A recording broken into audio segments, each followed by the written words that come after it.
Bonjour, vous êtes à l'émission Parlons patrimoine. Cet après-midi, j'ai l'honneur de recevoir en studio du Centre de jour polyvalent des aînés francophones d'Ottawa-Carleton, Monsieur le directeur général Gaétan Beauregard. Bonjour Gaétan. Bonjour Gaëtan. Ça me fait plaisir d'entendre parler du Centre du jour polyvalent des aînés francophones parce qu'il me semble que c'est là que peut véhiculer vraiment le sens du patrimoine. Tu me permets, avant de commencer, Gaétan, que de bien vouloir signifier que le patrimoine, ça englobe beaucoup plus que ce que l'on a hérité de nos pères et de nos mères. Ça a une signification tellement large que ça englobe vraiment ce que nous vivons aujourd'hui. Et ce que nous vivons devient tellement intéressant qu'on veut qu'il se transmette. Et c'est à partir de ça que nos aînés se réunissent au Centre polyvalent des aînés francophones et que tu appelles, dans un de tes 3 dépliants qui sont vraiment intéressants ici et dont tu vas nous parler, le Centre Un milieu de vie agréable. Et maintenant, je te donne la parole et tu nous parles de ce centre de vie où les personnes âgées vivent des expériences intéressantes. Bien, Huguette, ça me fait plaisir d'être à l'émission et de vous parler du centre de jour. C'est un centre de jour qui a pris naissance il y a environ 12 ans. On va fêter très bientôt notre 13e anniversaire. Ça a été une première en Ontario parce que ça a été le premier centre de jour francophone. Alors, se retrouvaient quand même dans les mêmes murs des gens qui avaient fréquenté, qui s'étaient fréquentés dans la Basse-Ville, dans la Côte-de-Sable, à Vanier, un peu partout, se retrouvaient dans un milieu de vie agréable. Alors, c'est un projet qui a pris naissance autour de 1979. Il y avait des gens de la Fédération des aînés francophones de l'Ontario. Il y avait des gens du Centre de santé Elisabeth Bruyère. Il y avait aussi des représentants du Conseil sur le vieillissement qui disaient, en fin de compte, dans la gamme de services qui étaient offerts aux personnes âgées, il y avait un maillon où il y avait quelque chose qui manquait. Et c'est le centre qui est arrivé. Et ça a servi d'exemple partout en province. Oui, depuis l'avenue du Centre, surtout depuis les 2 ou 3 dernières années, on a vu un certain nombre de centres voir le jour s'ouvrir et voir le jour en Ontario, entre autres le Centre Séraphin-Marion, qui est ici à Orléans, qui est un centre qui est un peu modelé sur ce que nous, on a fait, et à Vanier, le Centre Pauline Charonde, là, qui a, depuis 2-3 ans, œuvre dans le secteur de Vanier. Alors, 79, 81 a été la mise sur pied du centre de jour, ouvert ses premiers locaux. C'était au premier plancher du centre de santé Elisabeth Bruyère. C'était dans un petit local qui avait peut-être 500 pieds carrés à cette époque-là. On avait une 50aine de membres. Et là, vous êtes rendu probablement dans les centaines. On est rendu présentement avec 600 membres actifs et on descend environ 1200 personnes. On a 1200 personnes, ce qu'on appelait 1200 usagers, dans les termes du ministère. Et on occupe au Centre de santé Elisabeth Bruyère environ 8000 pieds carrés. C'est vraiment un centre qui est un centre de vie. Et vous avez ici le dépliant officiel qui présente les 3 programmes que vous avez. Alors peut-être que tu commences par nous parler d'un de ces programmes-là que vous offrez, là où les personnes âgées s'en vont et passent des journées agréables. Parce que c'est un centre qu'on appellerait comme, je ne sais pas si je m'exprime dans les bons mots, là, mais externat, parce qu'il n'y a personne qui vit là. C'est un centre de jour. C'est un centre de jour, ce n'est pas une résidence. Les services sont offerts aux aînés francophones de 55 ans et plus qui sont autonomes ou semi-autonomes. Alors, on a 3 programmes. On a un programme de socialisation que nous, on appelle le programme socioculturel, qui, en fin de compte, offre des activités de socialisation aux personnes âgées. On s'est aperçu, et plusieurs études l'ont démontré, qu'un des fléaux chez les personnes âgées, c'est la solitude, c'est l'isolement, et c'est souvent la base de plusieurs des malaises ou des maladies.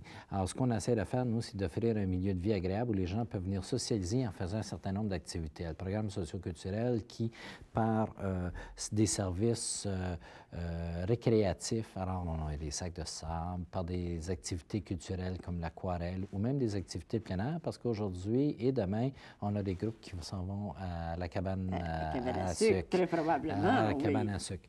Mais certaines de ces activités-là ont comme objectif d'un peu amener les gens à socialiser, un petit peu à se divertir et à faire des choses, mais il y a aussi comme objectif de valoriser ces gens-là et de faire de la prévention.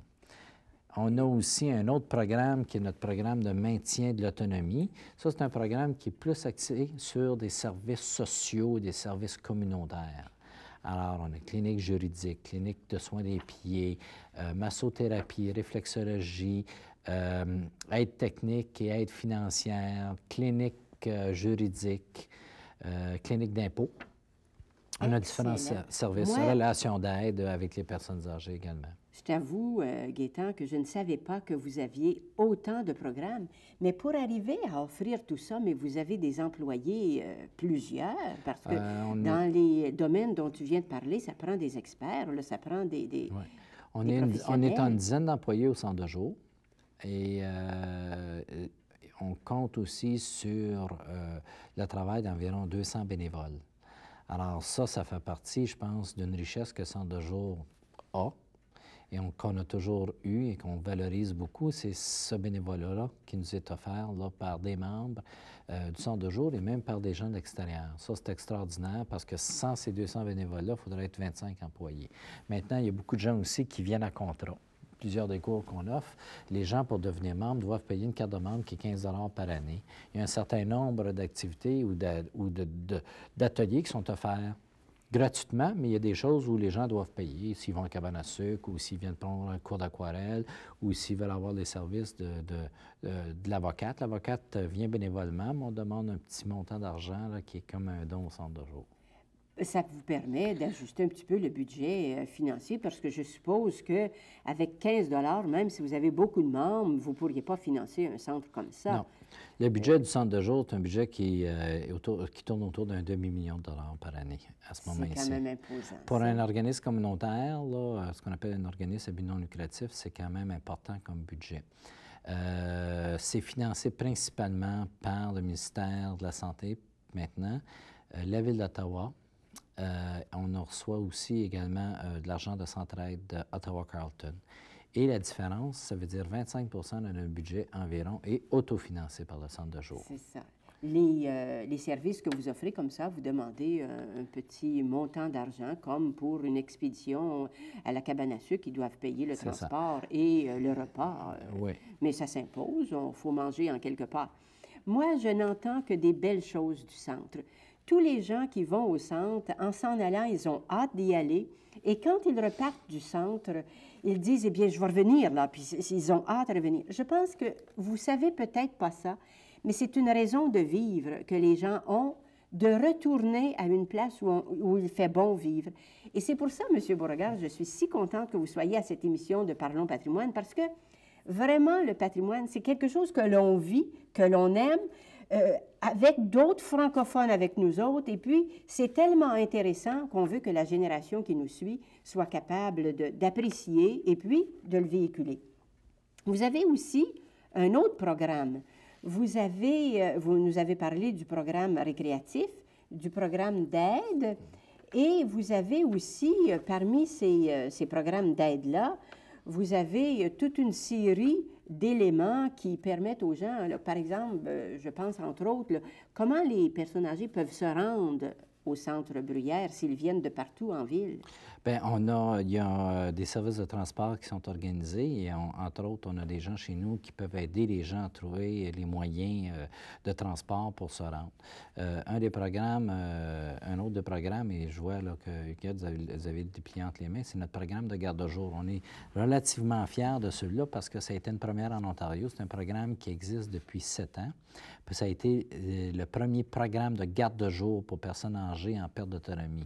Ce sont des gens qui ont subi un petit traumatisme, OK, qui sont vraiment en perte d'autonomie, mais qui sont encore assez autonomes pour demeurer à la maison, mais qui ont besoin de soutien et dont la famille a besoin de soutien aussi. Et quand je parle ici de la famille, ça peut être le conjoint, ça peut être les enfants, ça peut être les parents, bon, ça peut être différentes personnes. Et ces gens-là qui sont en perte d'autonomie, après avoir fait un séjour à l'hôpital et ensuite à l'hôpital de jour, si on les retourne à la maison sans soutien ou sans support, bien, leur état de santé se détériore et ça nous coûte extrêmement cher au système.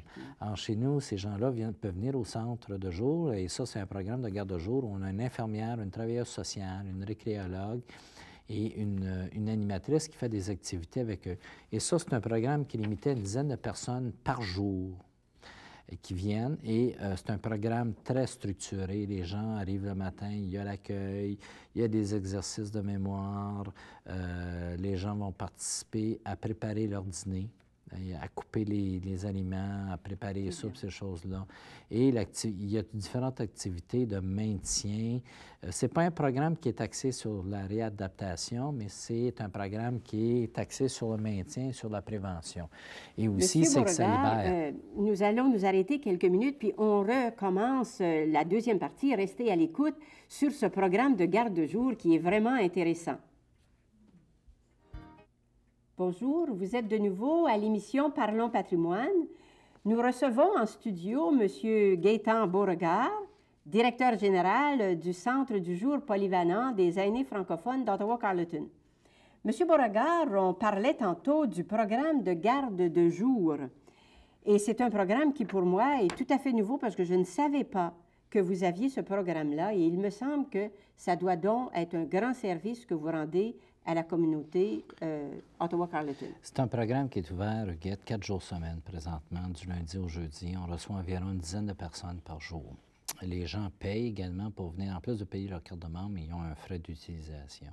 C'est un programme qui est structuré. On y retrouve, comme je disais tantôt, une infirmière, une travailleuse sociale, une récréologue, également une animatrice 2 jours semaine. Alors, ces gens-là accompagnent des personnes qui sont en perte d'autonomie, qui ont eu un petit traumatisme à un moment donné, mais qui sont encore relativement autonomes, qui peuvent rester à la maison. Alors, ils viennent au centre pour un encadrement et ça donne également une chance à la famille d'avoir un répit. Exactement. Une ou 2 journées, parce que c'est des gens qui peuvent souffrir de la maladie d'Alzheimer, qui peuvent avoir le Parkinson, qui peuvent souffrir d'une forme de démence, qui peuvent avoir eu une crise cardiaque qui est restée paralysée ou une thrombose ou choses comme ça. Vous n'avez pas d'exception, vous pouvez admettre toutes ces personnes, tous ces handicaps, si vous voulez, des personnes vivant avec ces handicaps. Oui, il y a un certain nombre de critères de base. On n'est pas un service de réadaptation. On n'offre pas de physiothérapie ou d'ergothérapie et il faut que les gens soient continents. C'est-à-dire, bon, il y a un minimum de choses parce qu'on n'est pas un hôpital, on n'est pas un hôpital de jour, on n'est pas un hôpital spécialisé.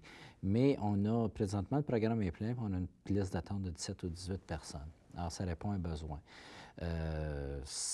C'est un programme qui, je pense, aurait avantage à être mieux connu. On le publie, on en parle, on envoie nos dépliants partout dans les hôpitaux, dans les cliniques médicales, dans les résidences personnes âgées. Mais c'est pas un programme qui est non plus très facile à actualiser parce que ce sont des gens, comme vous dites, qui souffrent des fois d'un certain nombre d'handicaps. Et s'ajoute à ça aussi des fois un état de dépression parce que les gens on essaie aussi de les valoriser à l'intérieur de ça pour leur dire que la vie peut être quand même agréable, il peut avoir aussi un plaisir à vivre, à continuer. Voulez-vous dire que ces gens-là pourraient arriver avec certaines activités que vous offrez aux autres personnes qui viennent au centre polyvalent? Elles peuvent rencontrer d'autres mondes et déjà vous avez atteint une dimension pour éviter, réduire l'isolement et la solitude. Oui, c'est effectivement vrai et une des preuves de ça, c'est que notre cours de peinture à l'huile, on avait 1 ou 2 personnes de la garde de jour qui disaient, nous, on aimerait ça faire de la peinture à l'huile. Ils sont en chaise roulante, des fois, ils sont handicapés d'un bras, mais ils ont un bras qui est très fonctionnel. Et c'est des gens qui voient encore bien, c'est des gens qui voient bien, qui sont capables de définir les couleurs et d'apprendre. Alors, ils sont venus, effectivement, on a intégré toutes ces personnes-là dans notre cours régulier de peinture à l'huile. Mais c'est intéressant, vraiment. Moi, j'ignorais que ce service se faisait au centre du jour. Je savais qu'il y avait des belles choses, mais ce service-là de garde de jour, je ne savais pas.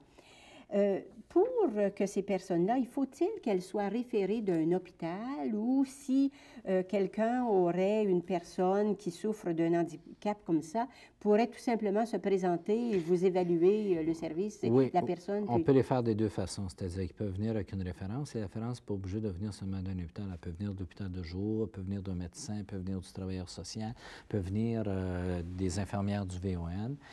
Mais si quelqu'un appelle chez nous, et demande tout simplement à avoir une consultation, bien, là, on va recevoir les gens au centre, on va leur présenter notre programme et en plus de ça, l'infirmière travailleur social vont évaluer le service, vont évaluer la personne, voir si la personne, on est le bon programme pour cette personne-là. C'est vraiment un programme intéressant et c'est pour Ottawa-Carleton. Qu'est-ce que vous feriez si une personne d'en dehors de la région se présentait avec les mêmes besoins? Bien, on les prend aussi loin que Canada et Orléans. Et quand on parle d'Ottawa-Carleton, ici, on parle du grand Ottawa-Carleton. C'est parce qu'il n'y a pas beaucoup d'autres services qui offrent ça en français présentement. Exactement. Alors, il y a la résidence Champlain qui offre un petit service qui est un peu entre notre programme de garde de jour et ce qu'on fait au centre de jour. À un moment donné, la résidence Saint-Louis va penser partir d'un programme semblable pour les gens de ce secteur, de sa résidence et de ce secteur ici, c'est-à-dire la région de Gloucester, Orléans.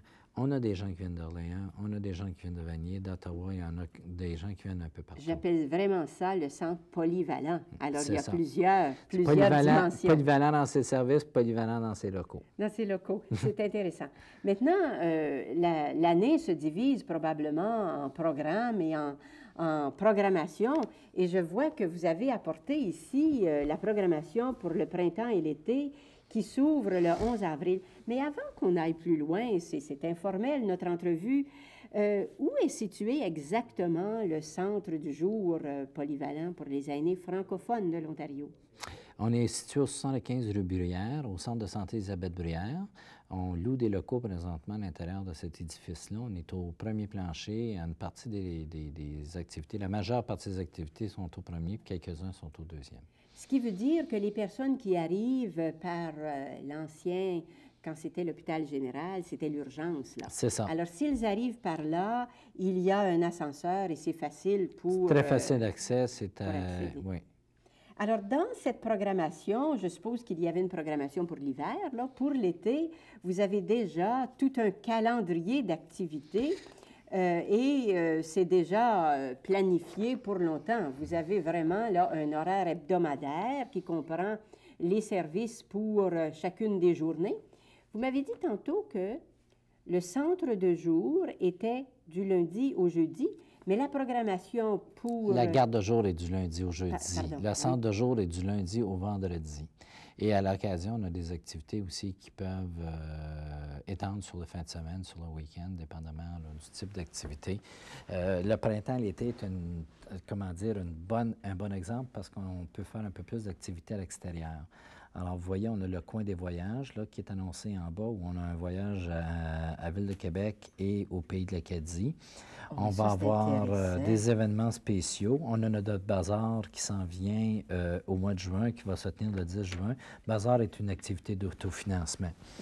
Avant que vous alliez plus loin, vous dites le voyage de Québec. Est-ce qu'une personne qui n'a pas participé à plusieurs activités ou une personne qui viendrait simplement de joindre le centre, est-ce qu'elle pourrait participer à ces beaux voyages-là? Est-ce qu'ils peuvent amener une amie? La minute qu'ils ont leur carte de membre, lorsqu'ils ont leur carte de membre, ils sont membres, ils ont accès à tous les services, à tous les programmes, à toutes les activités. S'ils veulent amener l'ami, un ami est bienvenu, sauf qu'elle va payer un tarif un petit peu plus élevé si elle n'est pas membre du centre de jour. Ça se comprend parce qu'imagine, moi, une personne un petit peu plus âgée qui voudrait entreprendre ce voyage-là à la Ville de Québec avec vous autres, à l'île d'Orléans et dans le Vieux-Québec, et voilà le patrimoine, hein? C'est pour ça que ça m'intéresse, là. Et je me dis, peut-être qu'elle aimerait amener quelqu'un de plus jeune avec elle pour jouir davantage. Alors, tout ça, c'est possible. Oui, c'est possible. Vraiment, la compréhension au centre polyvalent, c'est axé sur deux choses, l'écoute et l'accueil. Ça, c'est la clé du succès. Vraiment, j'aime ça. Ça se trouve être votre grand leitmotiv, si vous voulez, l'écoute et l'accueil. C'est ça. C'est vraiment bon. Alors, le calendrier des activités se continue en juillet, en août. Vous avez aussi le programme de garde de jour pendant les mois d'été. Oui, durant tout l'été. Il y a une partie de l'été où c'est fermé parce que c'est les vacances d'été. Cette équipe-là qui travaille sur une base quand même très régulière. Alors, s'il manque une personne dans l'équipe, c'est difficile. Alors, ce qu'on essaie de faire, c'est de programmer les activités.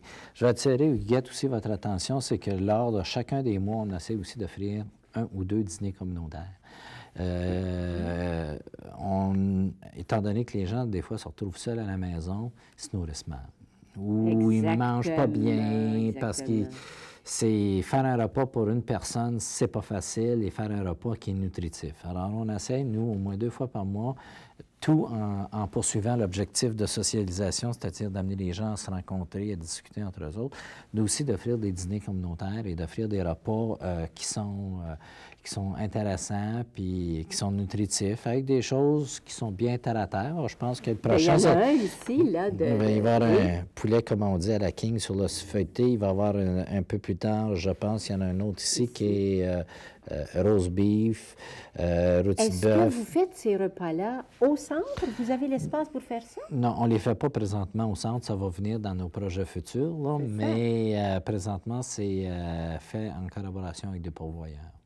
Les gens payent. On essaie de garder le tarif quand même à un prix minimum. Voyez-vous, un membre paierait 6,50 $ ici. Pour un repas comme pour le rôti de bœuf, mais si vous êtes non-membre, c'est 8 $. Voilà. Et vous me dites que c'est un pourvoyeur, mais je voulais parler du lieu. Est-ce que ça se passe au centre? Oui, ça se passe au centre. Vous avez une grande salle? Oui, on peut accueillir, une de nos salles peut accueillir jusqu'à 130 personnes. Alors, alors, la fête des mères va être célébrée, la fête des pères. On fait des dîners communautaires, on fait des activités spéciales autour de ça. C'est intéressant. Ce genre Et de là, choses ça permet vraiment aux personnes âgées de dire, j'ai une sortie, j'ai l'occasion de socialiser. Vraiment, vous atteignez votre but à ce moment-là, de permettre aux personnes âgées de ne pas être seules et d'aller. Et elles aiment tellement ça, manger ensemble. Puis, ensuite, on a une série de conférences qui vont être données, je pense, cette année. Je ne sais pas si c'était sur la page précédente ou sur la page suivante. Je pense que c'est la page suivante. On a une série de conférences. Alors, il va y avoir des cours sur la nutrition et des cours prendre soin de soi. Alors, entre autres, séances de réflexologie, de massothérapie. Il va y avoir aussi une série qui s'appelle À la découverte de soi. Alors, c'est une série de conférences qui commence le 13 avril et qui va se dérouler jusqu'autour du 1er juin. Et ça fait partie de notre programme. Prenez donc le temps de mentionner les thèmes. Sensibilisation et compréhension mutuelle, la similitude et les différences, l'écoute et la communication. Alors, toute personne qui serait intéressée à approfondir cette découverte de soi pourrait participer et pourrait être l'occasion de commencer à participer chez vous. Alors, une des cliniques qu'on annonce, on a la clinique au niveau de la pression artérielle qui va se donner. On a les cliniques juridiques avec les dates qui sont annoncées, cliniques de soins des pieds avec les dates qui sont annoncées, les coûts, etc. Alors, quand les gens reçoivent le programme, ils voient nos activités, ce qu'on appelle nos services de base, et dépendamment des saisons, des activités un peu plus précises.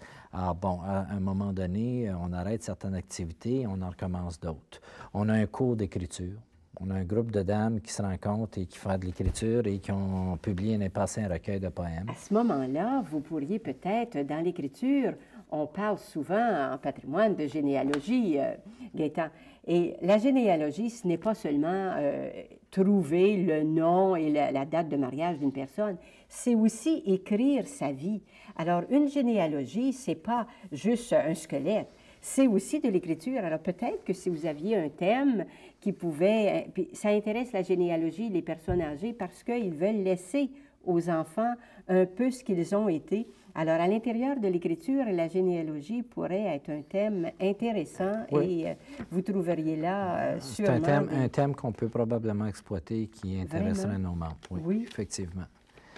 Alors, il y a tous les services, on va retrouver là-dedans à peu près tous les services. Et on a, entre autres, on donne ici certains des cours parce qu'on a toutes les activités qui est l'artisanat, la céramique, la mise en forme.